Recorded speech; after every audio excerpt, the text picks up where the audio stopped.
Vëllezër, gjatë muajit të Shabanit, që është muaj i cili i paraprin Ramazanit, duhet kemi parasysh se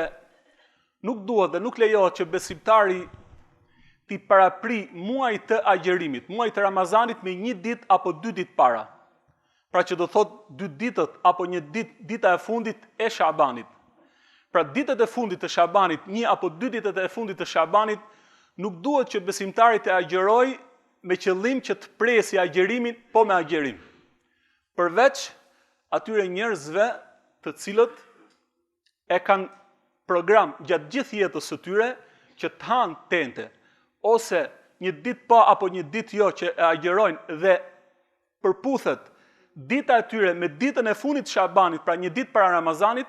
atëherë kjo gjë nuk ka problem për këta njerëz. Kurse për ata të cilët e agjerojnë qëllimisht që para se të vi Ramazani, unë e filloj me agjerim 1 ditë para apo me 2 ditë para, kjo nuk lejohet, sepse është ndaluar dhe profeti Muhammed alayhi salatu selam në një hadith thot: "La tuqaddimu Ramadan bi sawmin yawmin aw yawmayn, ila rajulun kana yasumu sawman falyasumhu." Po profeti alayhi salatu selam, askush nga ju nuk duhet i parapri Ramazanit duke agjeruar 1 ose 2 ditë përpara tij, përveç atij i cili e ka bërë zakon agjerimin nafile dhe kjo ditë e tij përket me ditën, pra 1 ditë apo 2 ditë para Ramazanit, vetëm atëherë ai mund të agjeroj këtë ditë. Pra do thotë se ai njeri i cili gjithmonë agjeronte nafile, por nafilja e tij në këtë rast bie 1 ditë apo 2 ditë para, për këtë njeri nuk ka problem të agjeroj.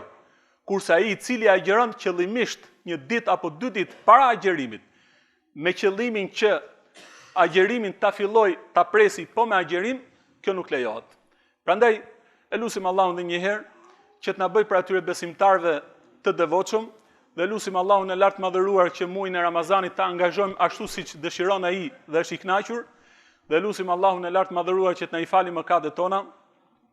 dhe lutim Allahun sikurse na bashkojë në këtë vend, na bashkojë në xhenetin e tij Firdaus.